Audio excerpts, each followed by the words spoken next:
Урматтуу төрага, кадырлуу кесиптештер, урматтуу чакырылгандар. Биз чын эле тарыхый жоопкерчиликтин астында турабыз. Ошо жоопкерчиликти сезип, комиссия мүчөлөрү негизги укуктук документтерге гана таянып, ошол комиссиянын жүрүшүндө чакырылган эксперттердин пикирине таянып, баяндамачыларга таянып, жана ошол жака чакырылган тийиштүү мамлекеттик иликтөө органдарынын тийиштүү адамдарынын көрсөтмөсүнө таянып, ушундай жыйынтыкка келдик. Башында айтып коерум, кече СДПК партиясы өзүнүн сайтына ошол биз чыгарган корутундунун пункттарын эмес, жалпынан 5 доомат айтыптыр. Ошол кийин суроо болушу мүмкүн. Мен башында ошо 5 суроого жооп берип коюп, анан корутундага өтсөм. Биринчи, жогорку кеңеш антип комиссия түзүүгө жана экс-президентти жоопка тартууга укугу жок деген сөз. Конституция бул эртең же бүрсү күн иштебейт, бул аракеттеги конституция. Конституциянын иштеши муну азыркы секундта иштеп атат. Ошонун 3-чү статьясында минтип жазылат. 6-чы берене. Конституция эң жогорку юридикалык күчкө жана ал Кыргыз Республикасынын түздөн түз колдонулат. Азыр колдонулат. Бул биринчи статья. Экинчи 16-чы берененин 3-чү статьясы. Кыргыз Республикасында мыйзам жана сот алдында бардыгы бирдей.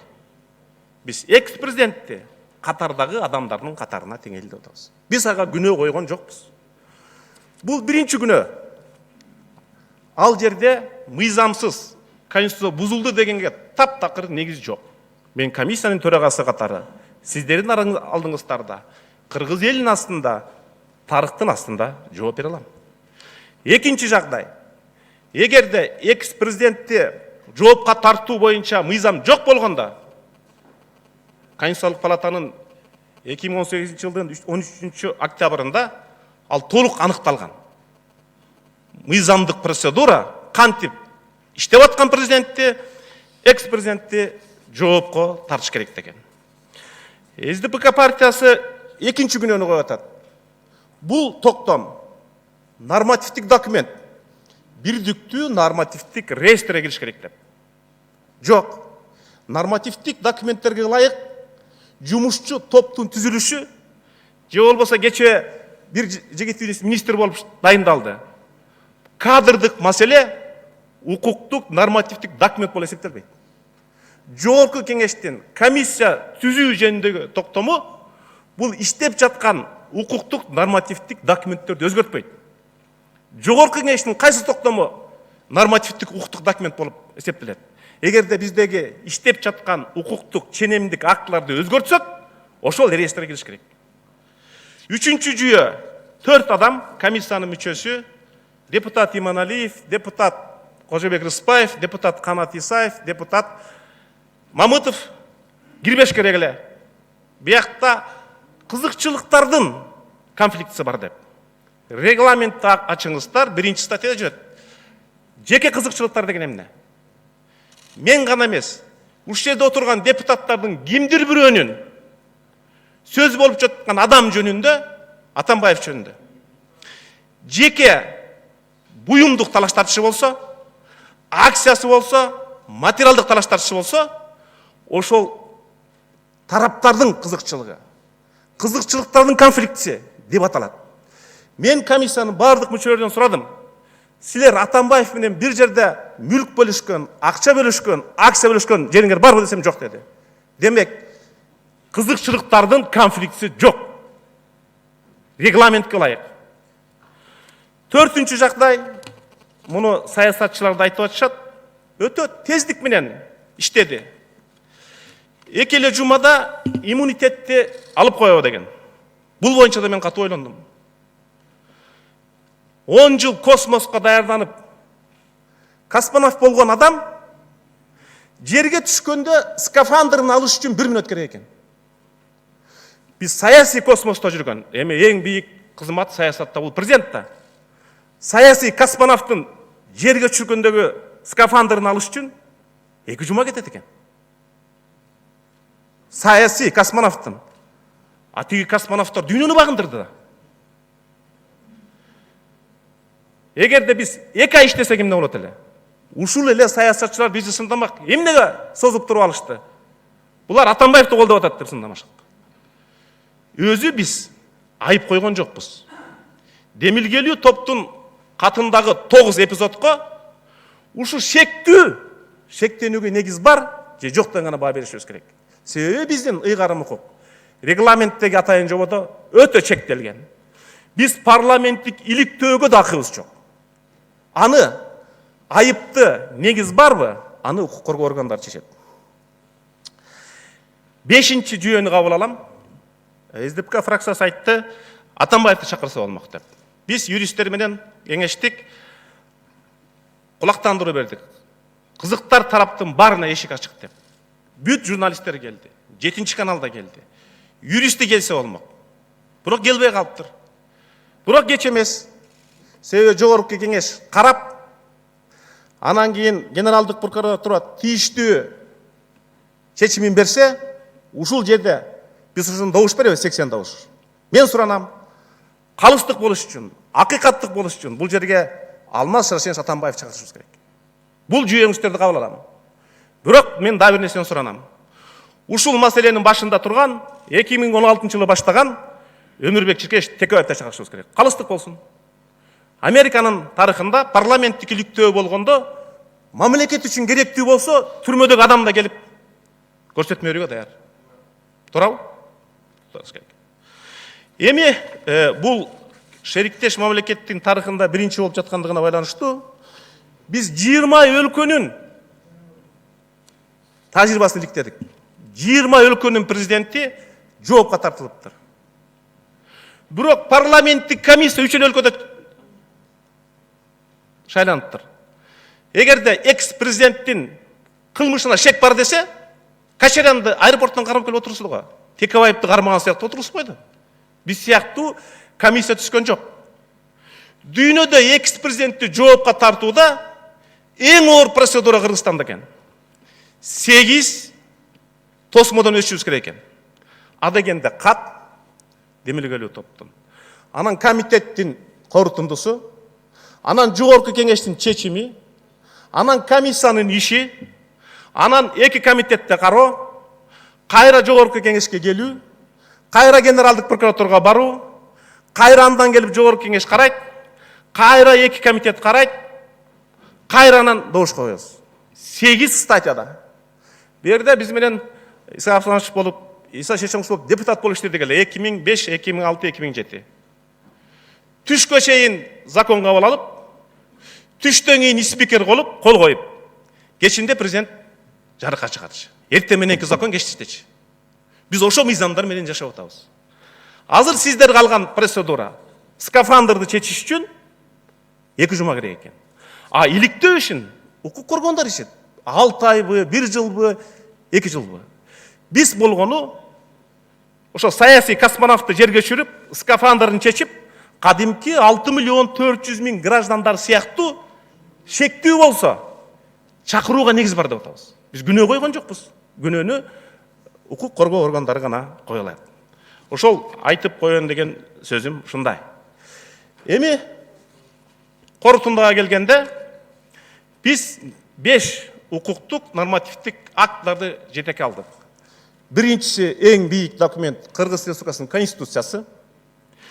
Экинчи экс-президент жана азыркы иштеп жаткан президенттин гарантиялары жөнүндөгү мыйзам. Болгону 12-чи статьясын гана жетекчилик алдык, калганына биздин укугубуз жок экен. Үчүнчү сиздер кабыл алган жогорку кеңештин регламенти.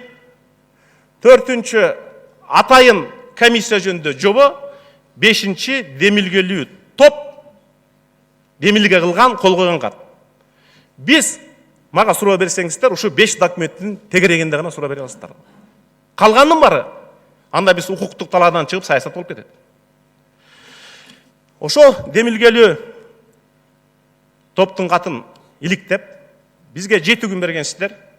Анын ишемби, жекшемби күндөр иштееге укугубуз жок экен. Иш күнү туура келген толук 3 күн иштедик. Тийиштүү 2 комитеттен өттүк.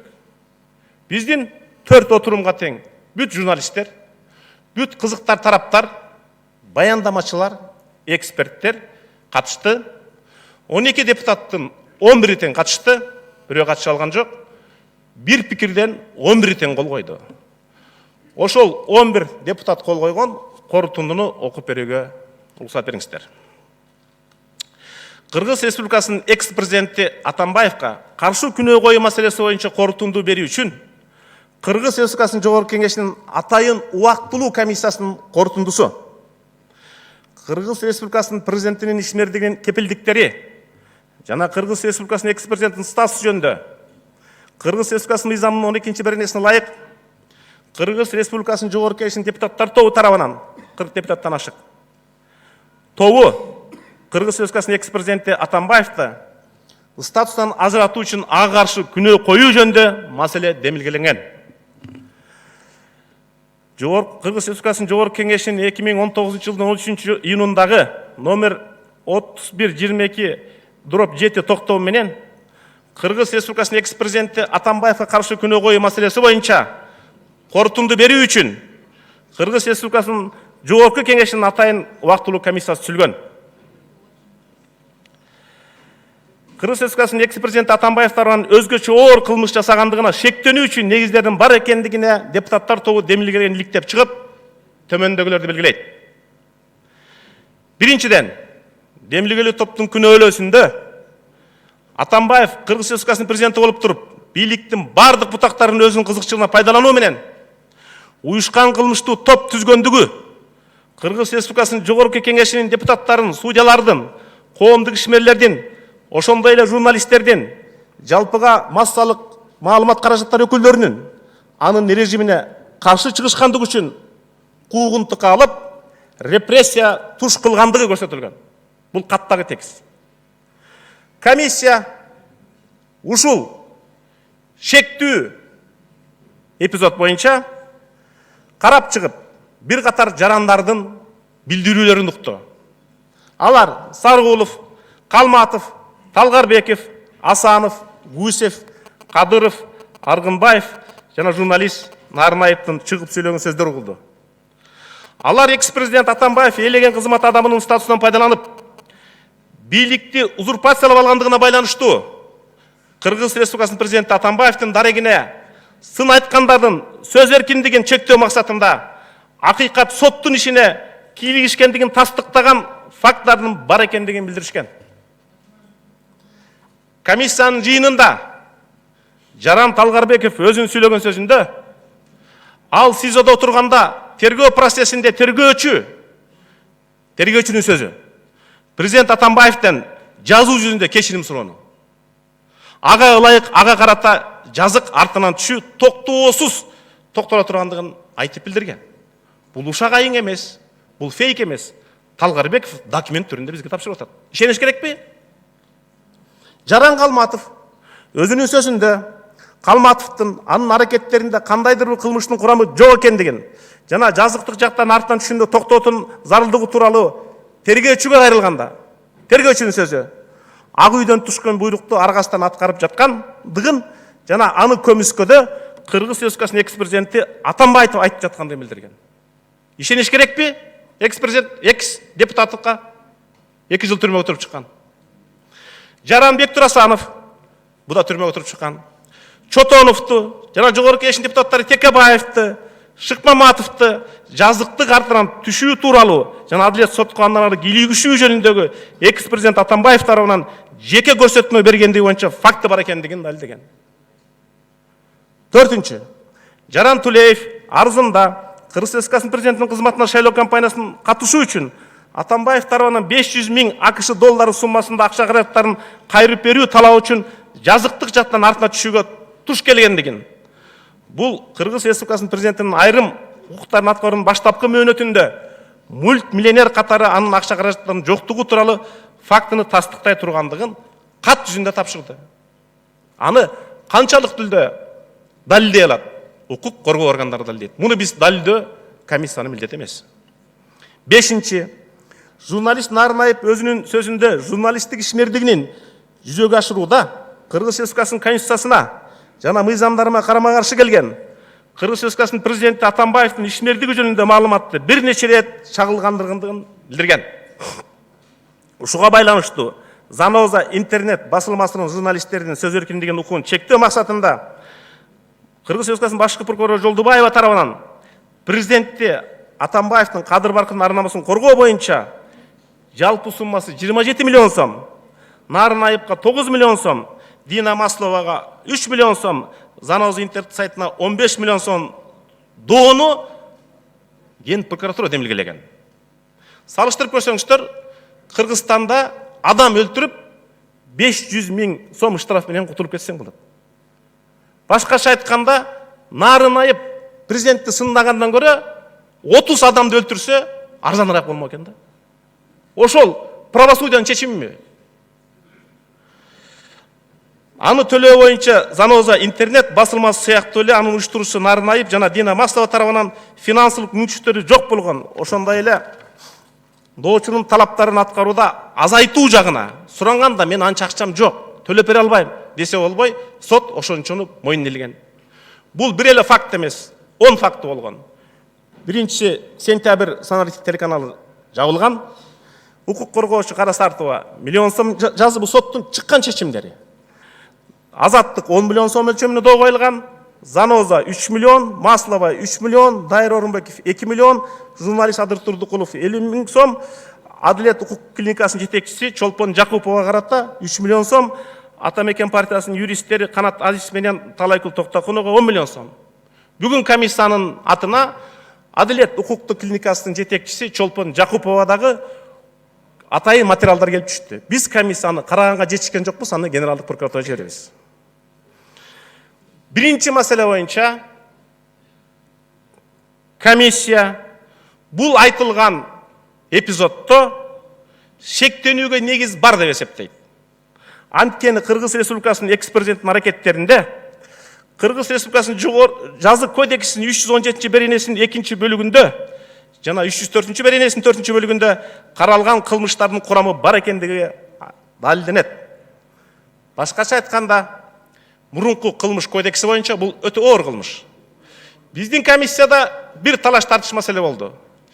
Экс-президенттин ушул аракеттери сотко, прокуратурага киргенде кайсы кылмыш кодексинин негизинде каралыш керек?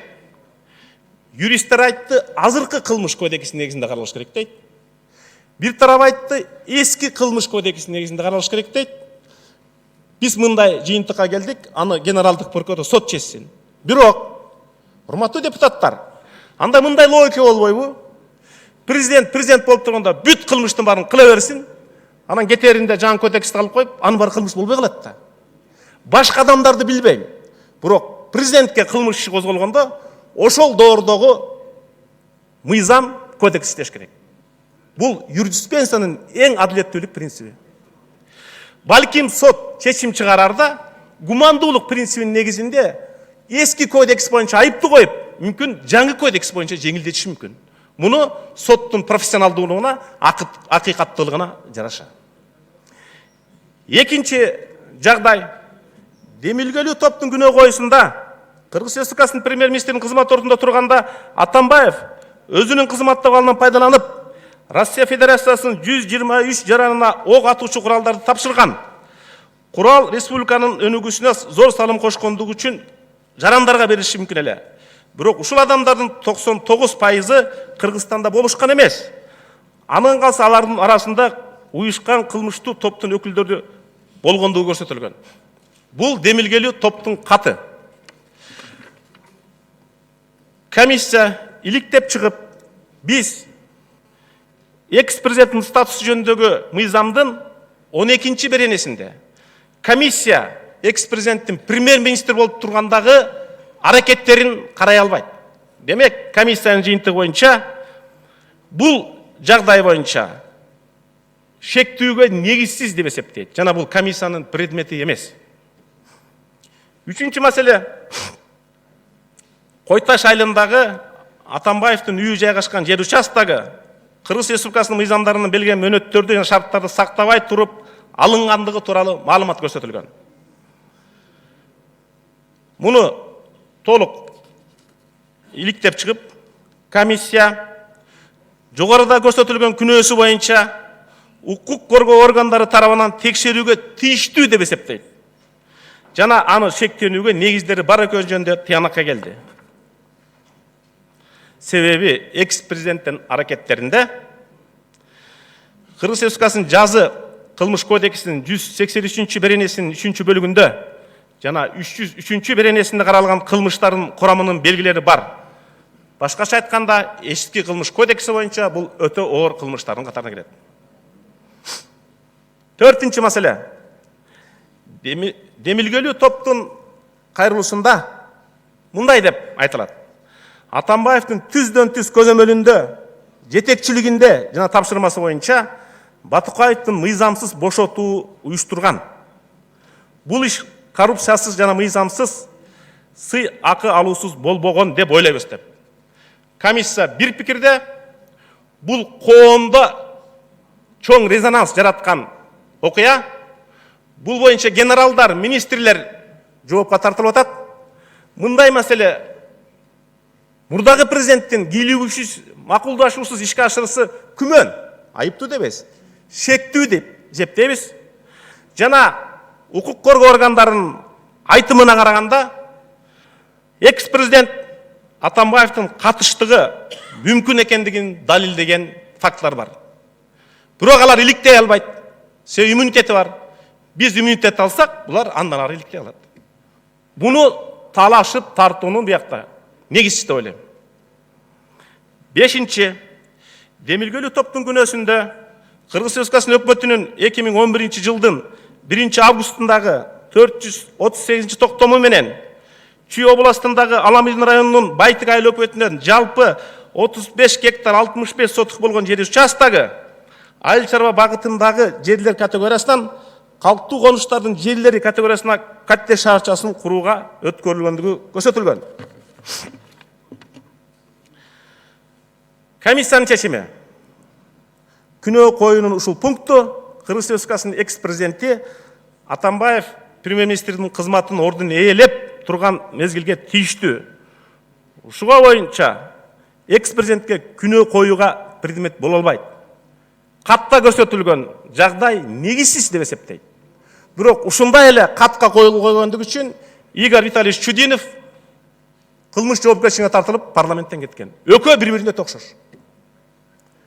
Алтынчы, демилгелүү топтун кайрылуусунда 2010-2018 жылдар үчүн Атамбаевдин бирдиктүү салык декларациясын иликтегенде 2017 жыл үчүн Атамбаевдин декларациясында Пархатиден 54 миллион сом өлчөмүндө киреше чалдыргандыгы, башкача айтканда Пархати Атамбаевдин форум жоопкерчилиги чектелген коомдон сатып алгандыгы көрсөтүлгөн. Бул боюнча өтө талаш тартыш болду. Себеби декларация маселеси бул өтө оор кылмышка кирбейт. Бирок биздин юристтер бир нече жолу далилдеп берди. Түпкүлүгүндө бул аффилированный дегенди биздин юристтер которо албай, бирок мен котордум. Чүмбөттөлгөн. Ушул 3-4 фирманы Ака Инвест, Терексай жаштары, Хуасинди чүмбөтүн алып салсак, чынык адамы көрүлөт. Себеби Кыргызстанда 26 жашында Пархати деген адам миллионер болуптур. Биз а баланы да чакырып көрөлү. Шектенүүгө негиз бар.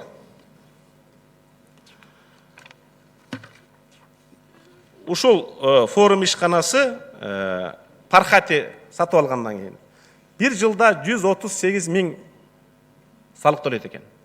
Бул 4 квадратный жердин акчасы. А форумдун территориясынын имаратын көңүңүздөр барып жүргөнсүздөр өтө эле күмөн санабын туудурат. Комиссия Пархатини иш жүзүндө форум жоопкерчилиги чектелген коомдун ээси экс-президент Атамбаевдики экендигин жазгыруу максатында колдонулган деп эсептейт. Жана аны укук коргоо органдары далилдеш керек. Жетинчи, демилгелүү топтун күнөө коюларында жооптуу абалды бийик президенттик кызмат ээлеп туруп, Ысык көл райондук мамлекеттик администрациясынан жана Чоң Сары Ой айыл өкмөтүнүн кызмат адамдарынын укукка сыйбас аракеттеринин жыйынтыгында Чоң Сары Ой айылындагы 4 гектар 61 сотук аянтындагы жер участогу мамлекеттик же коомдук муктаждыктарга байланышпаган максаттар үчүн белгиленген жер мыйзамдарын бузуу менен Фрунзе резорт фирмасына мыйзамсыз берилип, кийин ал өз алдынча эки кыймылсыз бирдигине бөлүштүрүлгөн. Алардын биринеээлик кылуучу Атамбаев бүгүнкү күндө 2 гектар 63 соток жер, экинчиси Фрунзе резорт 1 гектар 98 соток жер. Бул эми эбегейси чоң жер. Көлдөн, Бишкектен 5 соток жер алып көргүлөчү. Бул моралдык жагы. Бирок укуктук жагына келгенде, бул Кыргыз Республикасынын экс-президент жөнүндөгү мыйзамынын 12-чи беренесинин 4-чү бөлүгүнө ылайык Кыргыз Республикасынын экс-президенти ал Кыргыз Республикасынын президентинин ыйгарым укуктарын аткаруу мезгилинде жасаган өзгөчө оор кылмыш үчүн гана жоопкерчиликке тартылат. Бул жагдай боюнча аталган жагдай комиссия үчүн предмет боло албайт жана шектенүүгө негиз жок деп эсептейт. Демилгелүү топтун кийинки жагдайы бул Бишкек ТЭЦин модернизациялоо. Бул боюнча талашып тартуунун эч кереги жок. Тийиштүү укук органдарынын өкүлдөрү бул жерге отурат. Ошол жакта абакта отургандардын көрсөтмөсү боюнча Атамбаевдин катышчысы бар жана ал өзүнчө иш болуп бөлүнүп койгон. Ал иммунитет алынгандан кийин гана иликтениши мүмкүн. Ага чейин иликтене албайт. Бул өзүнчө өндүрүшкө бөлүнгөн. 9-нчу демилгечи топтун айыптоолорунда төмөндөгүдөй көрсөтүлгөн. 2016 жылдын 1-декабрында Салянова өзүнүн социалдык тарамдардагы баракчасында президент Атамбаев Бишкек жылуулук борборуна көмүрдү мыйзамсыз берүүгө тиешеси бардыгы жана Россиет компания жана Прорез компанияларын чүмбөттөлгөндүгү тууралуу айтылып атат да. Бул боюнча Салянованын мурдагы энергетика министри Артыкбаевдин көрсөтмөлөрүнүн негизинде комиссия шектенүүгө негиз бар деп эсептейт. Ошол жерге келген эксперт энергетика боюнча Расул Үмөталиевдин айтымында Казакстандан бияка келгенге чейин 1 тонна көмүр $36 болсо, Кыргызстан $56 сатып алып баштайт. А билесиздер, биз жылына 1 миллион тонна көмүр алып керектейбиз. Эгерде ошол далилденсе, жылына Кыргызстан 20-18 миллион доллар зыян тартып турган. Демилгечи топтун жогоруда көрсөтүлгөн айыптоосу боюнча комиссия Кыргыз Республикасынын экс-президенти укук коргоо органдары тарабынан текшерилүүгө жаткан өзгөчө оор кылмыш жасады деп шектенүүгө негиздер бар экендиги жөнүндө тыянакка келди. Эми тыянагы жогорудагы баяндалган негизинде Кыргыз Республикасынын Жогорку Кеңешинин Кыргыз Республикасынын экс-президенти Атамбаевге каршы айыптоо коюу маселесин кароо боюнча убактылуу атайын комиссия төмөндөгүдөй корутундуга келди. Демилгечи топтун кайрылуусунда көрсөтүлгөн айыптоонун 9 пунктунун ичинен Кыргыз Республикасынын экс-президенти Атамбаевга укук коргоо органдары тарабынан текшерилүүгө жаткан кылмыштарды жасады деп шектүү деп 6 пункт табылды. Калган 3 пункт боюнча негизсиз деп эсептейт. Ушул корутунду Кыргыз Республикасынын Жогорку Кеңешинин тийиштүү комитеттеринин кароосуна жөнөтүлсүн. Кол койгондар төрага Иманалиев, төраганын орун басары Мамытов, жоопту катчы Строкова, комиссиянын мүчөлөрү Бакиров, Эгембердиев, Райымкулов, Рыспаев, Турускулов, Жунусул Алтынбек, Токторов, Турусбек. Кыскача ушундай. Рахмат.